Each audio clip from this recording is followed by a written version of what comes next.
HOA2 and the ranch, then you too are lucky. You can stay home and watch it there. But right now, we are full. So I need to scoot off the stage since this is being discussed and trying to find places for people. We're putting folding chairs out. We only have a certain number that we can. So I'll turn this over to Chris. Huh? Is that the mic for that?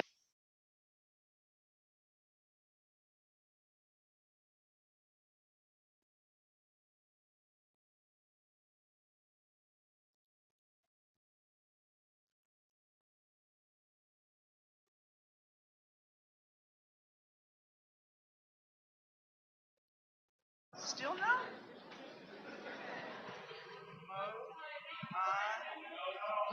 Are we here? We're here. Welcome, everyone. And of course, wait, before you get started, can I do one thing? I'm sorry. My name is Therese Butler. I'm vice president of the HOA2 homeowners of our homeowners association. I'm on the board. We just want to let you know, and please tell your friends if they were not able to get in here tonight.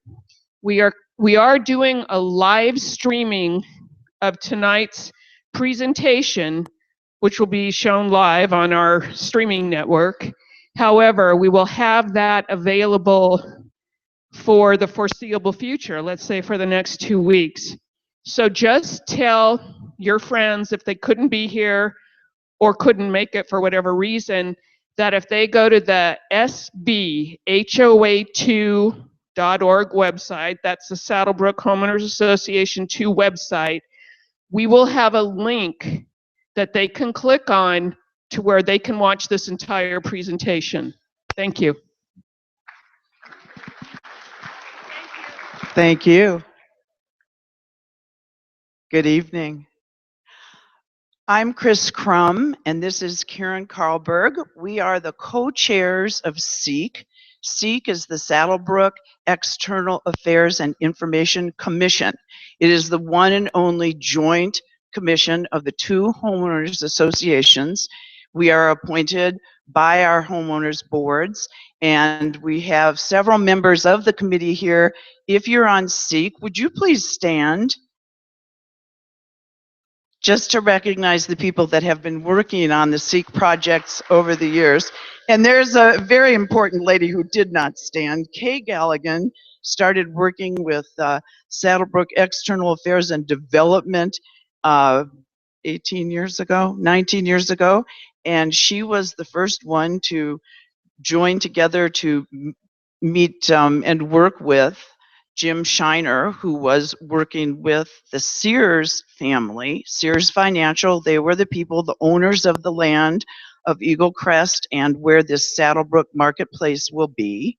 And the Sears family is represented this evening by Doran Sears, who will just give you a little bit of history about the family's involvement with the project.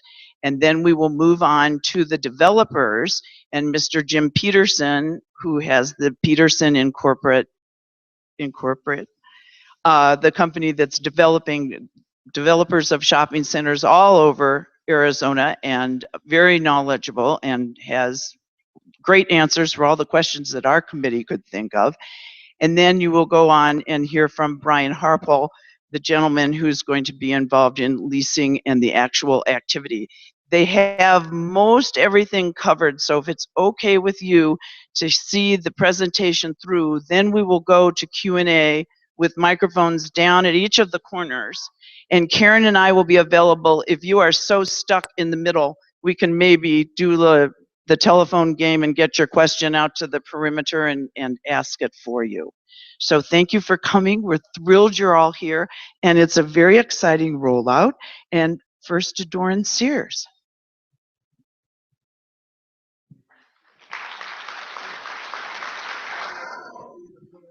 That's all right.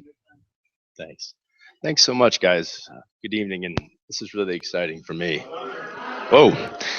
Sorry, this is really exciting for me. My family and our partners have been involved in Eagle Crest since 1985, and actually I think my first job in high school was to paint the fences. So to sit here 30 years later and to have this opportunity and to be working on this, on the commercial development finally, and to get to do that with my father and our partners is really exciting. We're really, really happy to be working with the Peterson Group.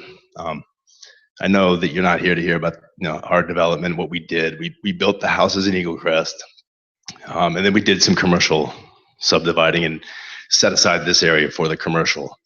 And I know that's what you're all here to hear about tonight. So without further ado, I'm really happy to introduce our partner, and Jim Peterson, who's going to get you started here on tonight's activities. Thanks again.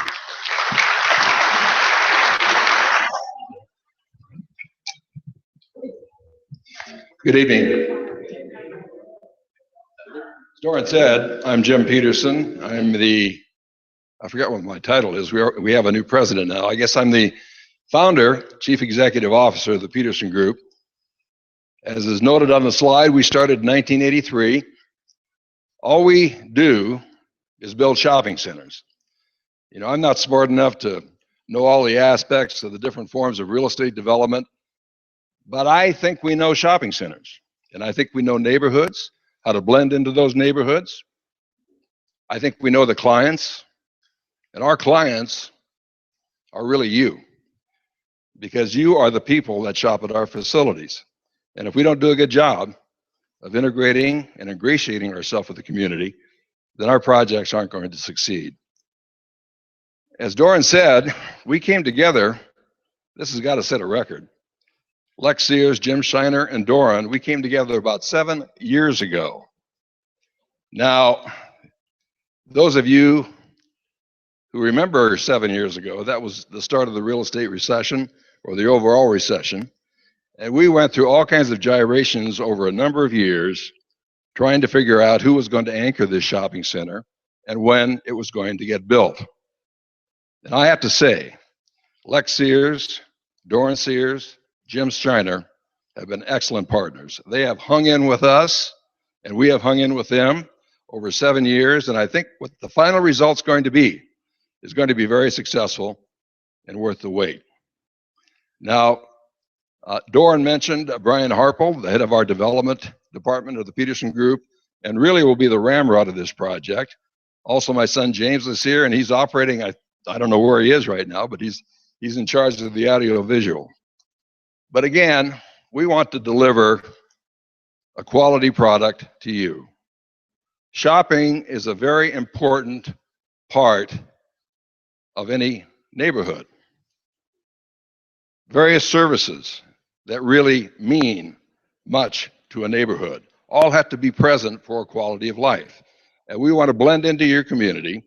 The Sears family and the Peterson Group are going to own this shopping center forever. We're never going to sell it. So the people that are standing up here in front of you, if you have any complaints or any concerns, or even compliments, you can direct them to the people that are here tonight, because we're going to be here forever. This is a beautiful, beautiful part of the world.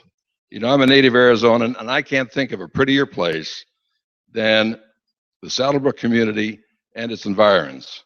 And we certainly want to honor that by this, what we think is going to be a magnificent facility, not only in terms of the way it looks, but how it serves the community. But just a brief, very brief history of our company, and maybe we can have the next slide.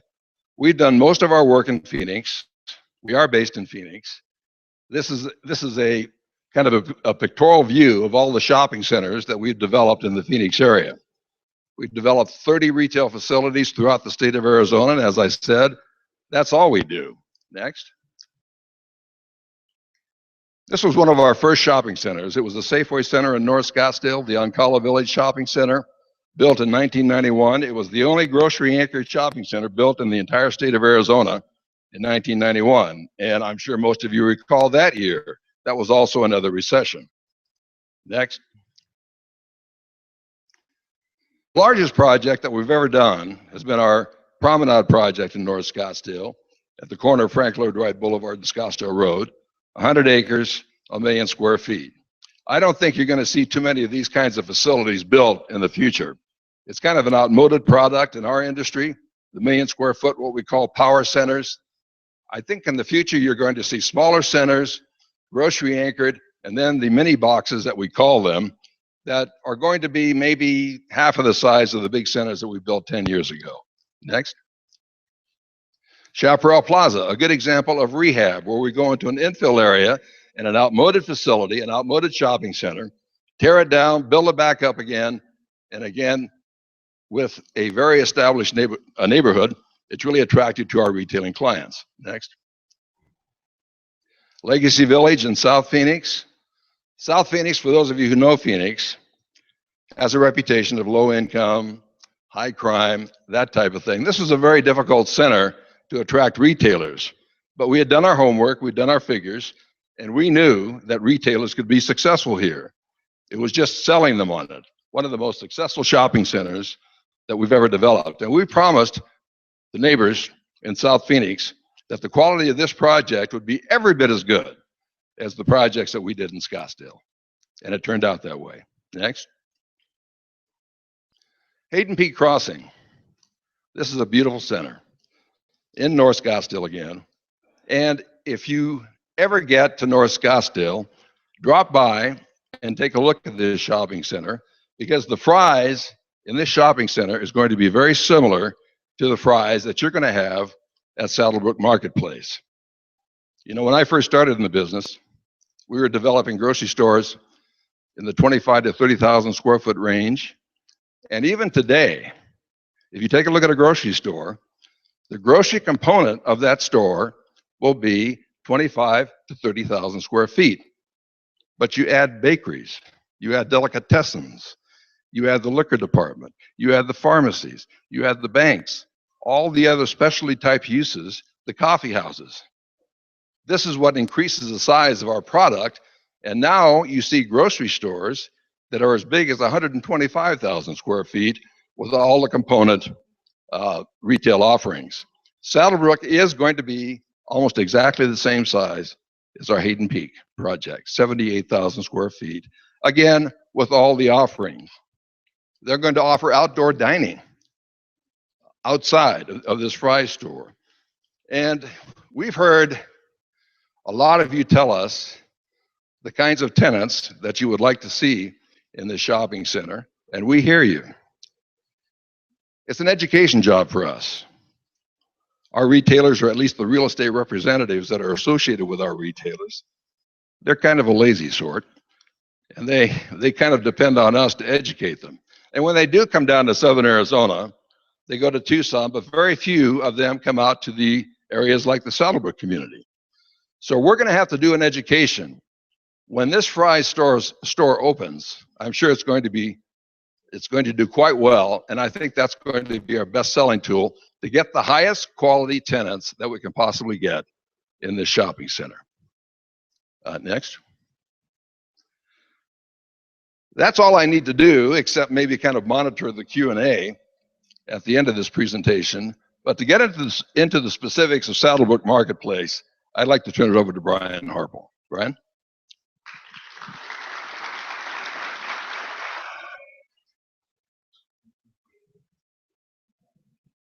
Thank you. Can everybody hear me okay? They mic'd me up here, so I'm going to set this over here and for a minute, probably move away from that a little bit. Perfect.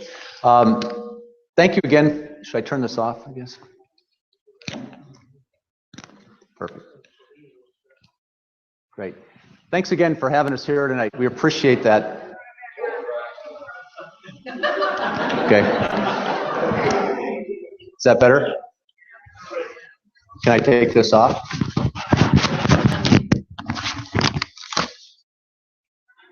Technology's great when it works. Before we introduce you to SaddleBrooke Marketplace, I want to say a few things about some of the core principles of the company that Jim addressed. And nothing's more key than the project attributes. There's a reason Peterson's been the most successful shopping center developer in Arizona the last 33 years. And that is because they don't compromise on some of these core attributes. So what's typical of a Peterson center? I think number one is high quality architecture. Design details, including architectural elements, materials, stones, colors, everything's combined to create a strong, pleasing visual presence. The next thing is a sense of arrival. You want a pleasant shopping experience when you show up at a center, and things like good signage, landscaping, hardscapes, all these treatments create a sense of arrival at the shopping center when you pull into it. Outdoor spaces. We see this public space and common area space is a real key ingredient to any shopping center, including SaddleBrooke Marketplace. There'll be outdoor patio seating. It'll be very inviting. As Jim mentioned, even Fry's will have probably an outdoor dining experience of some sort in this part of their offering. Pride of ownership. This center, Hayden Peak that you saw earlier, as well as all the Peterson centers, are managed by Peterson Group, and we're very proud of that. And then lastly is a strong tenant mix. In addition to Fry's, Hayden Peak and all the other centers have usually a variety of healthy choices for restaurants and other retail and service providers. So enough for the core principles. I know you folks all came here for the main event. So with that, we're really here tonight to introduce you to SaddleBrooke Marketplace. So if you'd roll forward, please. This is the unveiling of SaddleBrooke Marketplace. You've been extremely patient. As Jim said, almost 8 years ago, no one expected it to take nearly that long, but of course, no one expected the recession to last as long as it did. We're really pleased tonight to provide you the first glimpse of SaddleBrooke Marketplace, anchored by a Fry's Food and Drug. Located at the doorstep of the SaddleBrooke community, it'll also be a great amenity serving Catalina, Eagle Crest, and the communities to the north. In addition to Fry's Marketplace, SaddleBrooke Marketplace will have inline shops, freestanding parcel buildings, a fuel center, and gorgeous views, expansive views of patios, from patios to the Tortolitas and Catalina Mountains.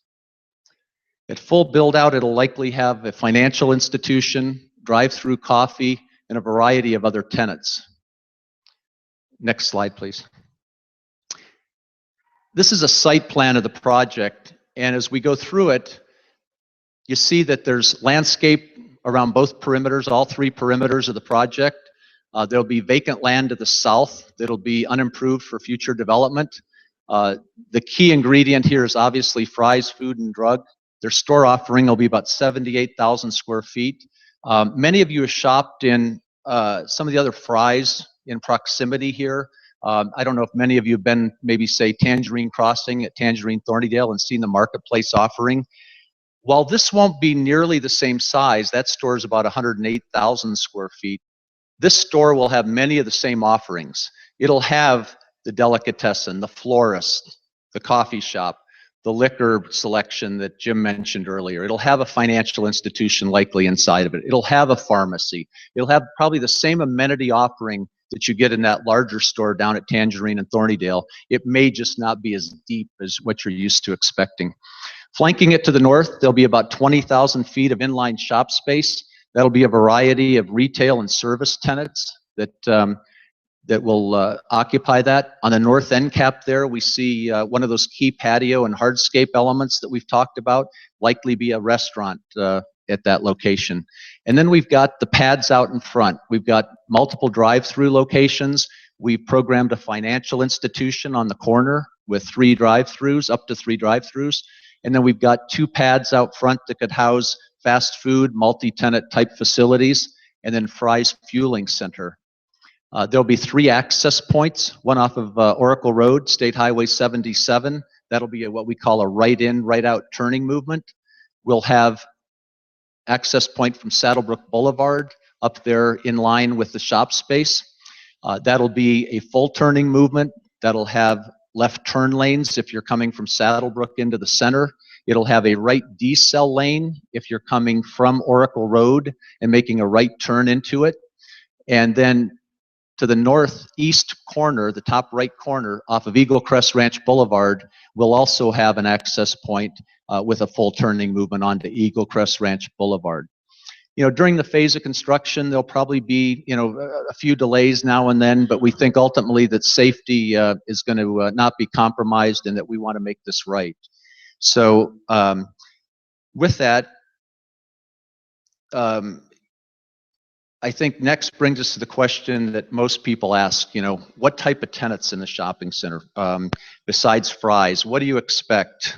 Since the evolution, or since the downturn and the evolution of technology, we've seen some changes in the traditional shopping center.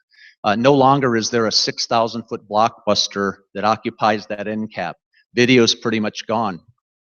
There's no real estate office. Most of those are starting to come back into the market, but you can almost always count on a real estate office and title company in a shopping center the past 15 years or so. Radio Shack's gone. So the user categories are growing a little bit narrower. Yeah, they've been replaced in some places by a mattress store, an ER, different things like that. We're only going to have 4 mattress stores in here, by the way. Is it 4? We cut it down to 4. But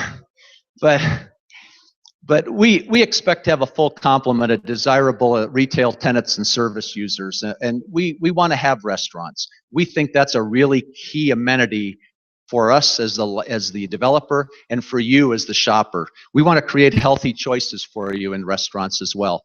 A question was brought up earlier a little bit about competing with other restaurants within the community. That's not our goal. Restaurants do tend to cluster if you look at what's happening in downtown Tucson right now with the modern streetcar, but we do want to offer some complementary offerings within the marketplace. We'll probably have haircutters and salons, nail salons, sandwich shops, coffee shops, financial institution, dry cleaner. We'll have hopefully a pretty good offering and things that'll keep you from having to drive greater distances than you're used to in the past. So with that, let's go to the next slide, please.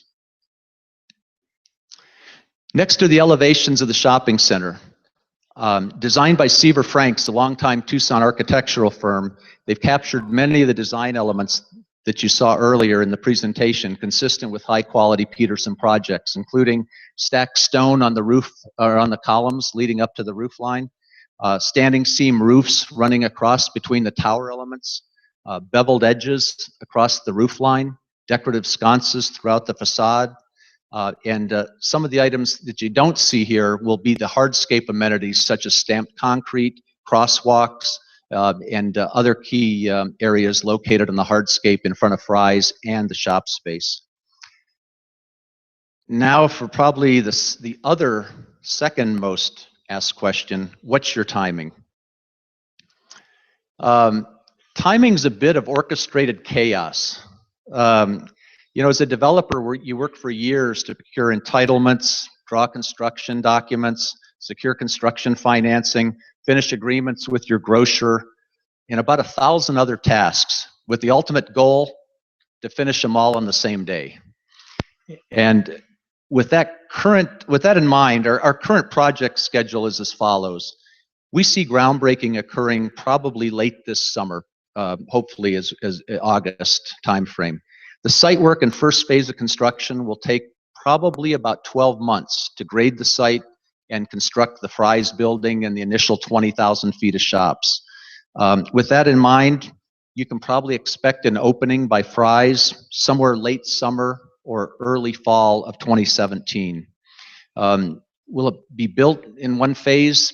Probably not likely. The market will ultimately dictate whether that will occur.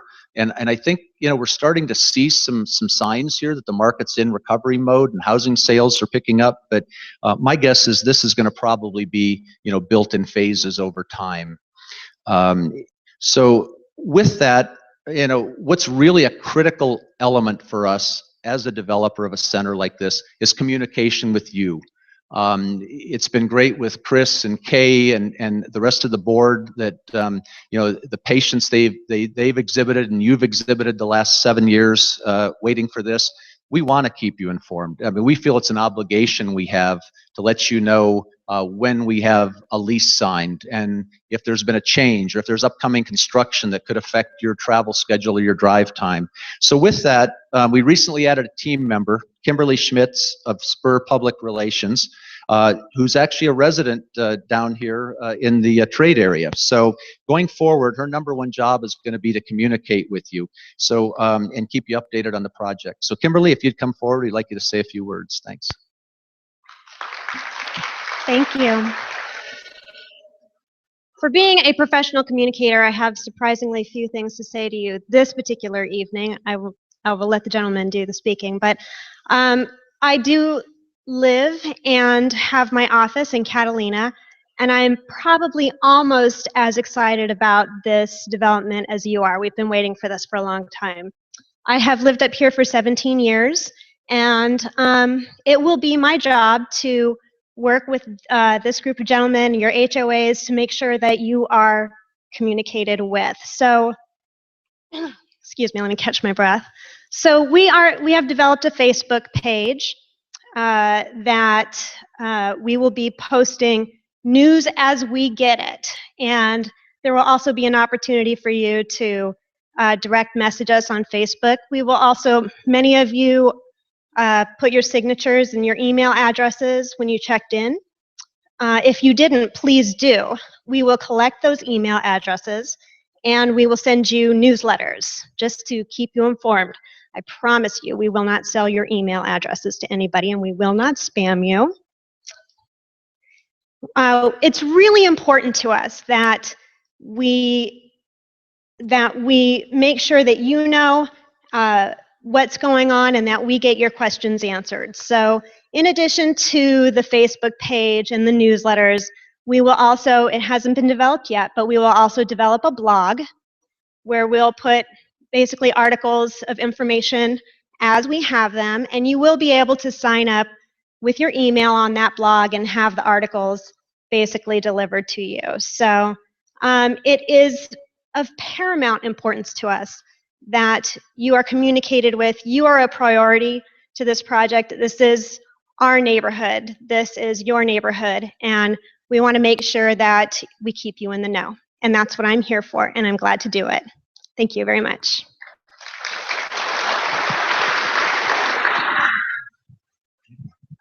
Thanks, Kimberly.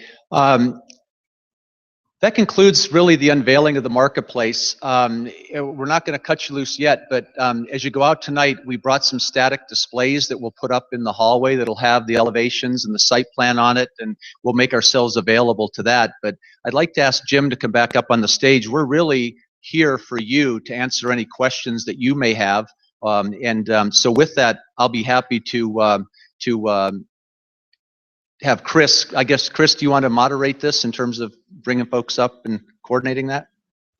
Microphones at either side. You can come up and take a mic.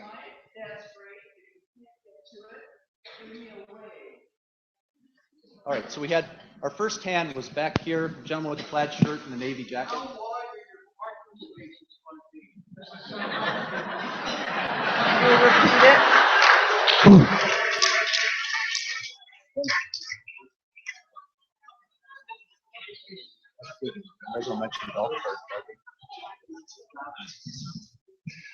The standard parking lot width is 8.5 feet, and we're going to have plenty of handicap, and way over the standard on handicap stalls. And the parking ratio that we devised, this is somewhat of a difficult site to work with. You know, I hate square sites, but you know, we take what's presented to us. But because of the dimensions of the site, it was a bit of a trick in terms of site planning, specifically site planning the project. But there will be plenty of parking. We've made allowances for restaurant parking. Fry's makes sure that we adhere to those standards because they don't want our parking overlapping with theirs. But I think you're going to find that this shopping center is easy to get in and out of, that the parking spaces, we're not going to chintz on that. And I know what you're talking about, the so-called compact car spaces that you can't get into. We're not going to have any of that. It'll be straightforward. You'll be able to find your way around very easily, and I think you'll be pleased. I have a question. With this type of marketplace, I'm concerned with the traffic signals get in and out of the facilities and getting this coordinating all the traffic in and out. And I was wondering, particularly off of Edwin Road, and then coming out of the marketplaces, we got stoplights that we could, so nobody gets hurt, and we're not everyone trying to get one way or the other. The traffic engineer is a very important part of our team. there will be modifications made to the traffic signal on Oracle Road and SaddleBrooke Boulevard. SaddleBrooke Boulevard will be modified, as was said before, to provide for deceleration lanes, to provide for full turning movements off of that road. We did not get involved with the Edwin Road, any issues relating to that, because that was off-site, considered off-site. That is kind of a regional traffic concern that needs to be addressed by Pinal County, by Pima County, and the various jurisdictions that we have here. So I'm not sure that Edwin Road is going to be directly adversely affected by our development, but the ingress and egress points and the movements coming into the development, we feel have been very well thought out, and I don't think it's going to be an issue. So I hear the term probably we expect to have, but I'm really curious to know which retailers are you reaching out to for tenants? We've done past surveys of what the SaddleBrooke community and the surrounds would like to see here. But as I said before, it takes an education process. This part of the state is a pretty well-kept secret. People don't know, about this part of the state. If you're on Broadway Road in Tucson, or if you're on Camelback Road in Phoenix, our retailers wouldn't have any problem in terms of understanding where they are. This is going to involve a massive outreach from our company. And because it's a well-kept secret, it's not the easiest job in the world to lease it. But on the other hand, we're just not going to take anyone into this shopping center. We are going to take the time necessary to make sure we have first-class tenants. Now, Brian mentioned a few of the categories. Certainly restaurants, certainly service-providing tenants, not mattress stores.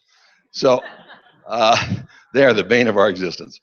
But we're gonna keep any kind of a questionable use out of this shopping center. As I said before, we're going to own it forever. We want to be proud of it. We want you to be proud of it.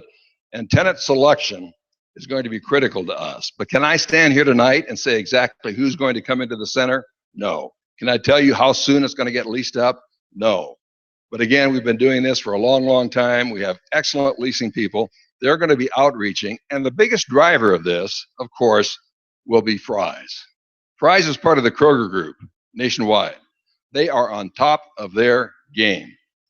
This is going to draw from large distances. There's a predominance of publicly owned land in this area, both federal land and state land. So competition is really not going to be a factor that I see going into the future. That provides an ideal opportunity for us to attract the tenants into the shopping center that we want. If I can just add, there's an adage out there, retail follows rooftops. And I can remember when we first started working with Jim and Lex and Doran, we'd bring retailers out to the site. And if you remember back then, Eagle Crest Ranch had not been constructed.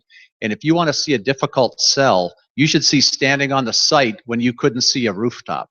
So, the world's changed since then, fortunately, to our benefit. But it's always fun to take SaddleBrooke Road up Boulevard up over the hill and see that vast expanse open up of SaddleBrooke and watch the retailers' reaction. And so I think with that, it's an education process, but I think we've got a great story to tell.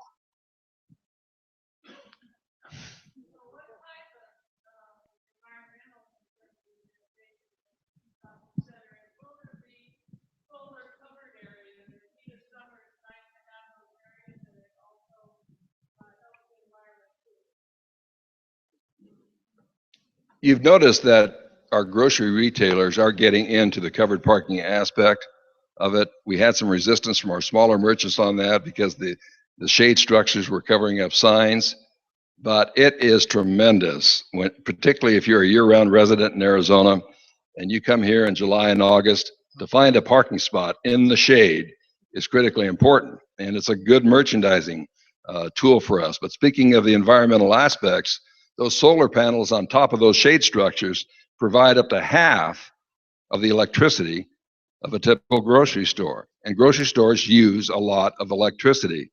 At the current time, Fry's does not have plans for a shade structure in the parking lot, but we're going to try to push them and encourage them to do exactly that. They go up fairly quickly. They're really, the modern structures are not that intrusive. The design is such that it doesn't take away from the architecture of the shopping center. And I hope that one day we can include that as part of this development. Question that I have with regards to the terminus of your plan where the pumper is down there, coming off of Eagle Crest. Have you acquired what I sort of always look upon as a junkyard, that one piece of property that faces Oracle Road where all the equipment is and things like that?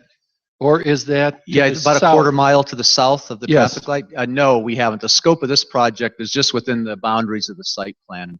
But one of the things I failed to mention to address the earlier question is, the other thing we've done is we've gone out to the site and we've inventoried all the native plant species. And we've categorized them all, and our intention are to use as many of those as we can within the project during the landscaping phase. You've been very patient. Thank you. Oh, thank you. I have two concerns. First of all, the entry point on SaddleBrooke Boulevard, plot plan, I didn't see a merge lane heading east up the hill. And if you try to incorporate that, it's too close to Eagle Crest, isn't it, to adequately have a merge lane? I see a problem at that point. And my other concern is laughable, but what have you done about a golf cart path from SaddleBrooke?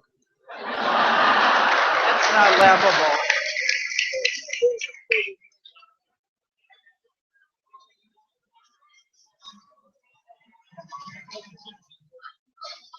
Aren't there dangerous grades going up and down from SaddleBrooke?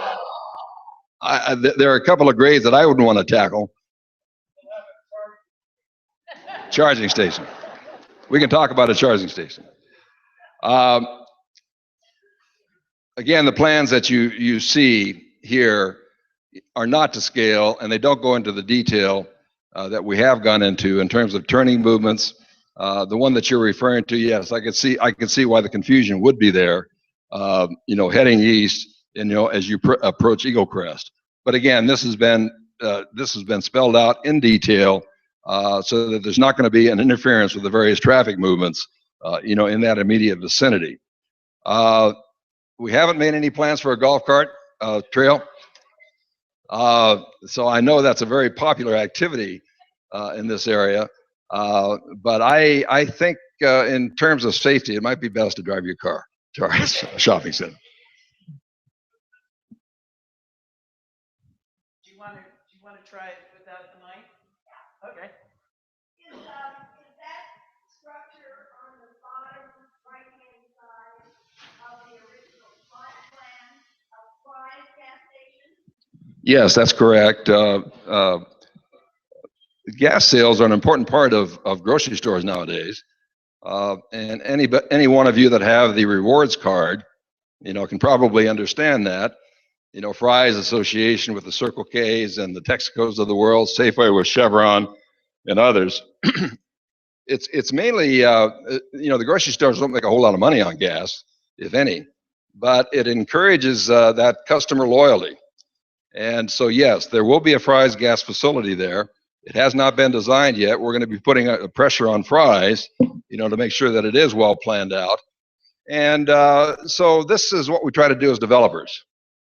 We want good design. We want neighborhood compatibility. Some of our retailers want low cost, and I understand that. But there is a happy medium.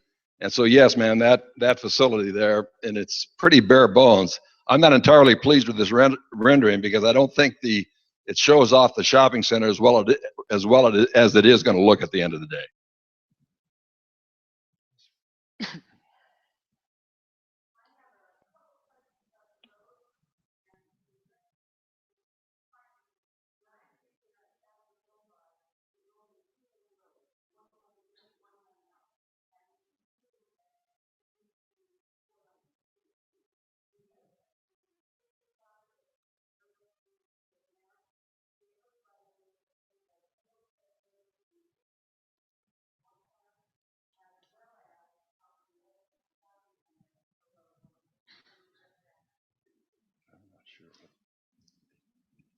Yeah, again, to Jim's point, this is pretty artsy, but it's not really accurate in terms of what will ultimately be there at full build out. I think you can see what is somewhat depicted as a right turn lane for Eagle Crest Ranch Boulevard up there at the top left-hand corner of the site plan. And I think what you also see opposite the entrance on SaddleBrooke Boulevard and also to the east at Eagle Crest Ranch Boulevard, that's just programmed for future. Again, that's our creative guy put that on there.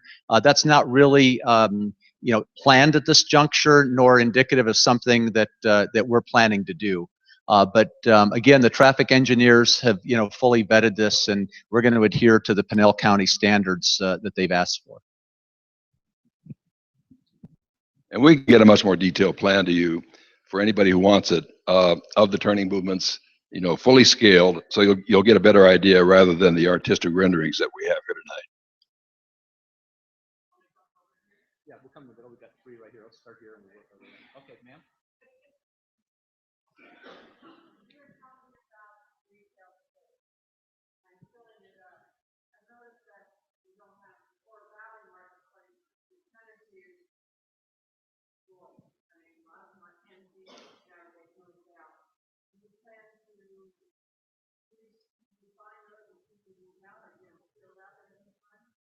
Yeah, we're going to go after them.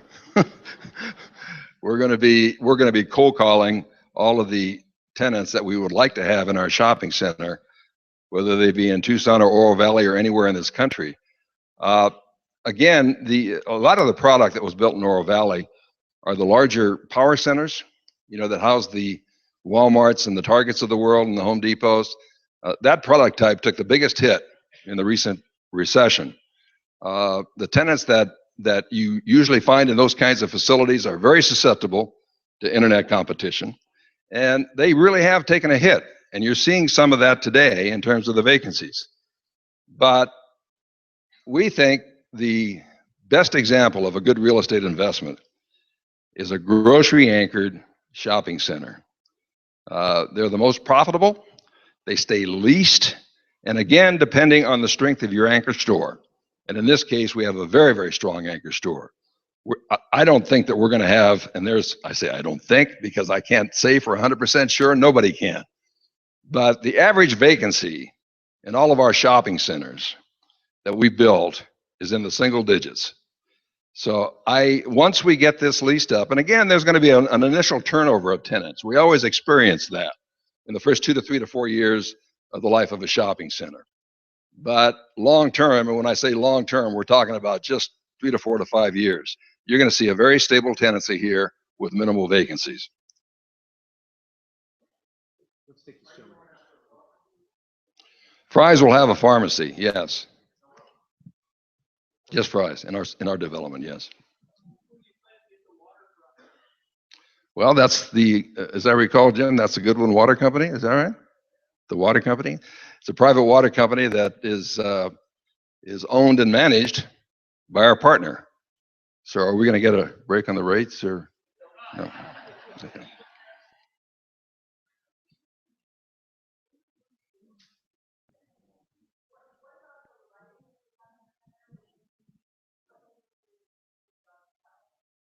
We are adhering to the dark sky ordinance. There's various gradations of dark sky. But yes, Pinell County does have a dark sky ordinance that we are fully complying with. We're going with the modern LED fixtures. There's all kinds of pollution that we talk about, and sometimes we talk about light pollution. And we're certainly sympathetic to that. All of our fixtures will be downward oriented.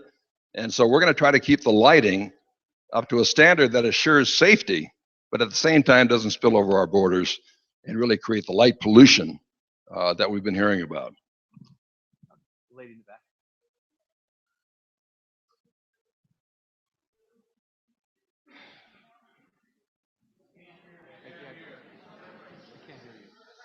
I believe the question was a grocery delivery service for the people that are not as mobile as others. That will really be up to Fry's. There's been a lot of experimentation with grocery delivery. Not all of it's successful, but particularly Fry's is very attuned to the demands of the trade area. And the demographics in this trade area are not necessarily the same as demographics in another trade area. So if there's a demand for delivery service, I'm sure Fry's is going to be on top of that.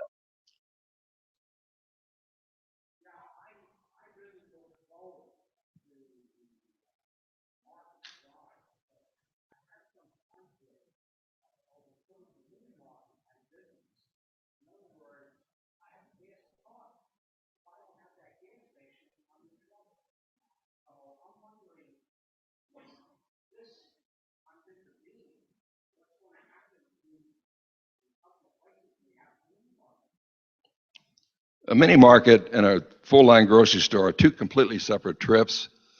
A convenience store really adheres to that word, convenience. Easy in, easy out. You certainly don't do your major shopping at a convenience store. At least my family doesn't. We have not seen that a full-line grocery store would put a convenience store out of business. I don't think that's going to happen, sir.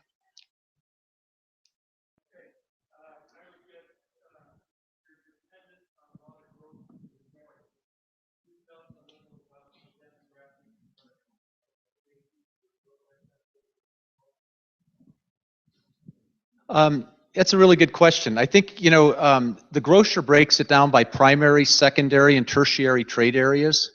And they look at a capture within each one of those demographic profiles. And there's a significant demographic in the primary trade area of Catalina, Eagle Crest, SaddleBrooke being the primary trade area. And that's enough to support a grocery store of this magnitude on its own typically. Then when you look at the secondary trade area, this is a difficult one because we're on the periphery of the community as it is. And as you look north, some of the drive times that are typically found in the city of Tucson don't measure up here. I mean, we see secondary trade area now extending up possibly as far as Winkleman or beyond. So that's just icing on the cake, I think, in terms of the grocer, because most of those people do come to Tucson for their, goods and services, their major shopping, their medical. There's a lot of reasons to come here. And so, the grocer looks at that, breaks it all down, but clearly the primary trade area itself is enough to sustain a Fry's grocery store. Ma'am?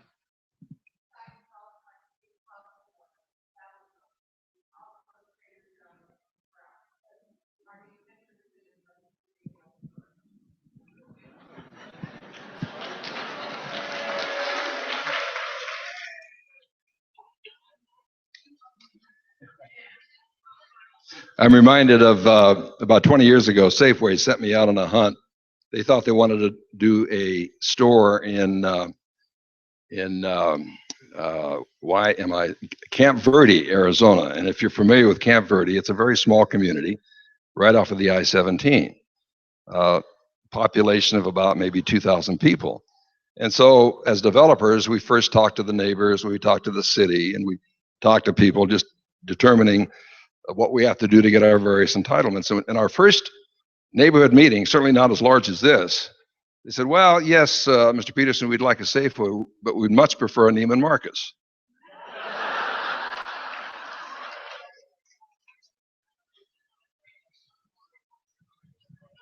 We've done a number of Trader Joe's. They are sensational.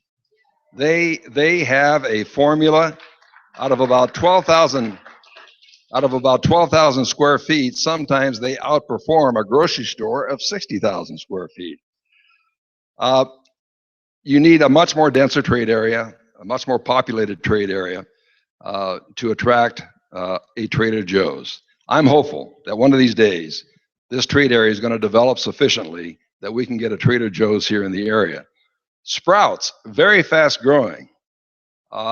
Again, found a niche, in our industry. Sometimes it's difficult to find a niche, but it's very important to find a niche. If you can dominate a niche, then you're going to be successful. Sprouts has done that.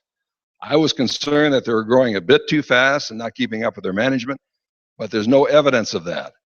But again, in terms of these specialty type retailers that we're talking about, as opposed to a larger grocery store, area is going to have to grow a little bit more. So you're going to have to travel a little bit further to go to a Trader Joe's or a Sprouts.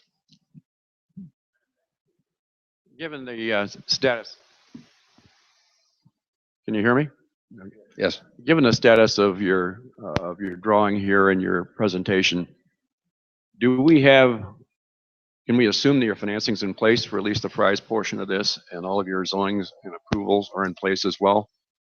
And what is lacking, if anything, that would allow you to not start on schedule as far as your civil work is concerned?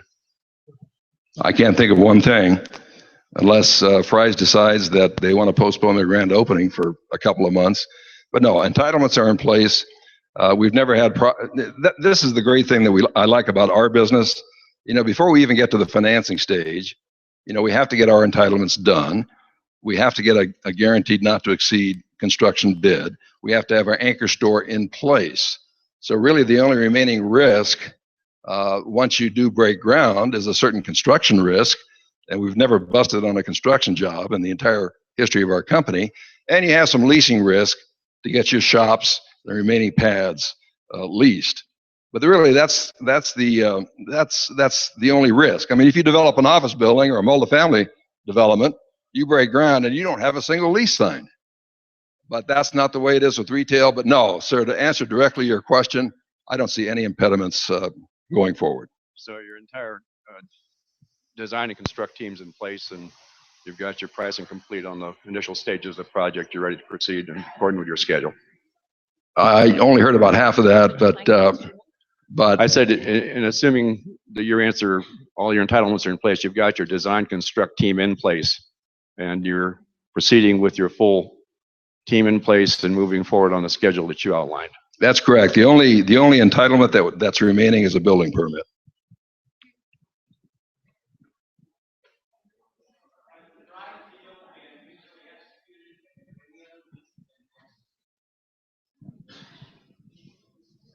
The Fry's deal is all but executed. We anticipate it being executed in the next couple of days. I have no worries about that. Sometimes we go forward just on a committee approval from a major store, but the documents have been fully negotiated, and I see no issue there. The other part of the question was, again? As far as other retailers, we go through various steps in our marketing. And thus far, we've targeted about a handful of tenants right now, and we have what's called a letter of intent, which is the first step prior to a lease. And we have some signed letters of intent. For the moment, they're not for public disclosure, but as soon as we get those executed, we'll move forward and let you know. Ma'am?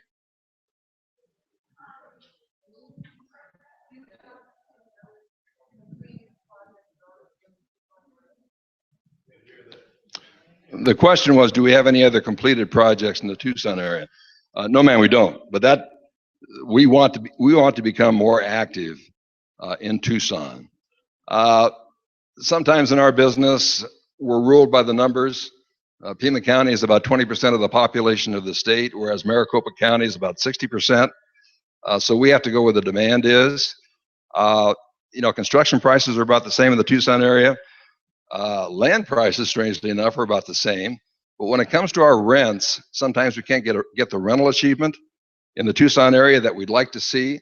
But we have we have 3 or 4 sites in mind for the Tucson area, and we would very much like to be very active in Tucson. I went to school down here, go Wildcats, and so we hope to be down here much more.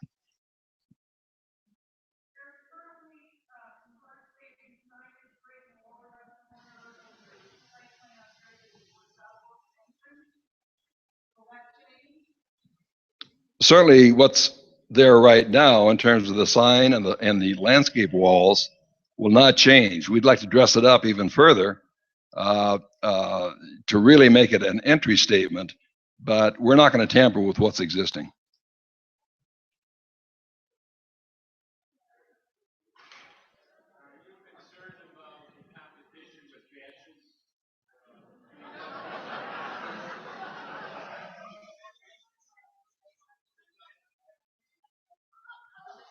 I've done a number of deals with Bashas', and I'm very close to the family. But Bashas' has had their issues over the past several years. Don't know the future of the company, what they're going to evolve into. I'm sure it's going to be something, but it's hard to say. They're making money at the ends of the business, their AJ's component as well as the Food City. The Bash's component has not been doing as well over the past several years. So we don't know what's going to happen there. I know Bash's has really been the only major grocery store in the Catalina area, the SaddleBrooke area. So I really don't know how this project is going to affect them at that current location.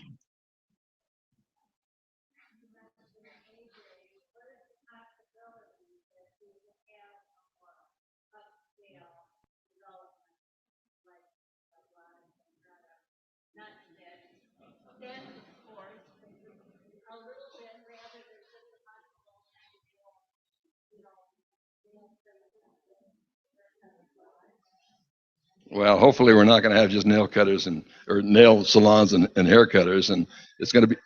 Yes, you're right. I think the biggest determiner of that is going to be how Fry's does, and there's no reason to believe that they're not going to do very, very well. Retailers have a herding instinct; they kind of follow the leader, and if Fry's is a proven commodity in terms of their sales performance, you're going to see other retailers moving into the area, which may call for a second phase or a third phase of our development.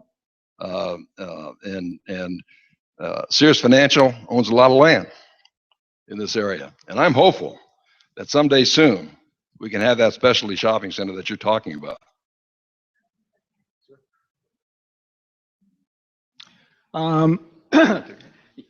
Couple questions. I'm wondering, I'm hearing if we build it, they will come. So, my thought is, does this end up being another Foothill Mall? And, it's really low traffic, and now we've got this big thing sitting down here at the corner that, other than me not wanting to drive into town, is really a value. That's a really good question and a really good concern. I guess I'd answer it by saying that Fry's, which is a division of Kroger, the nation's largest grocery chain, really does their homework before they make a decision on a trade area and a site within that trade area. And when they settle on a place like SaddleBrooke Boulevard and Oracle, they've done their homework, and they're what we call a daily needs generator. You're going to go there for your daily needs. And they anticipate drawing about 10,000 customers a week through that front door, week in and week out, 52 weeks a year. And with that, it brings retailers with them, and the retailers feed off of that traffic that's driven. So while Foothills Mall and some other places have maybe been outpositioned, maybe they've lost some of their key retailers, as long as Fry's is there and they're generating 10,000 customers a week, you're going to find the other ancillary uses and retailers probably do very, very well as a result of that. Did you have a follow-up question? Yeah, one more. What does this do to my taxes, if anything? I'm sorry, I didn't hear that. What does this do to my taxes, if anything?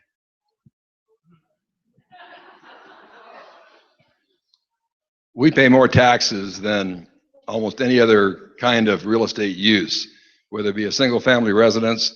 Local jurisdictions depend on sales taxes. We provide plenty of sales taxes. Fry's, they're going to be producing hundreds of thousands of dollars per week in sales. So again, I don't want to say I know that if you have good, and I hesitate to use the word commercial. I don't consider myself commercial. That has such a bad connotation. But the commercial component of your total tax obligation, much of that is made up by dumb guys like us that we pay taxes much more than, say, a single family residence. So if you have a high quality commercial project in your neighborhood that's paying sales taxes, that's paying property taxes, that's satisfying the budgets of your local jurisdictions, I got to believe that your taxes are going to be much more stabilized by having the presence of a retail facility such as what you see here.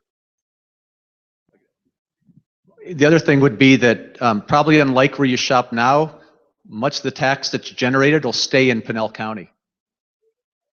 Sir?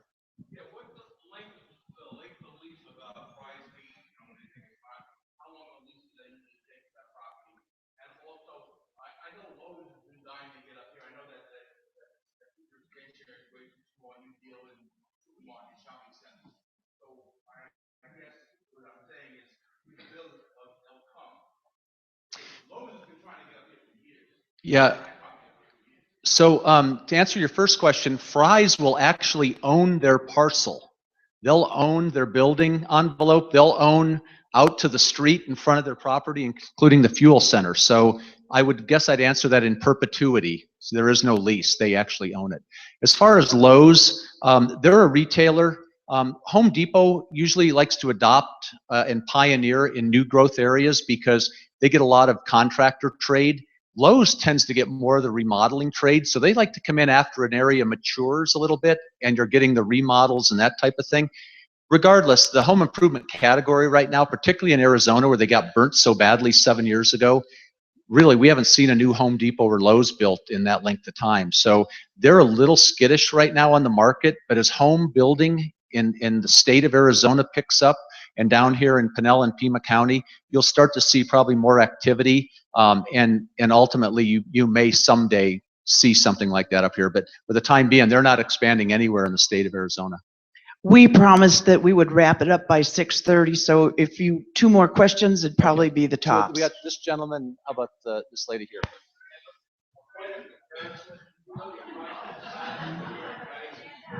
I'm sorry, could you? The 2 people that have questions, one guy and there was a gal down here, stand up, then that's it for questions, okay? Sir?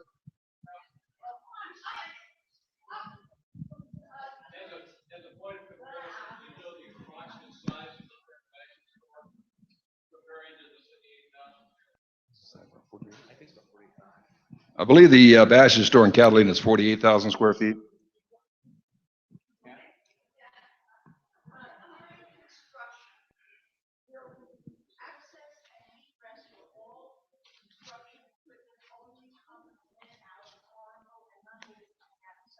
That's correct, man. We don't want it. We don't want any construction activity or vehicles or whatever intruding into the neighborhood. So we're going to be very vigilant on that.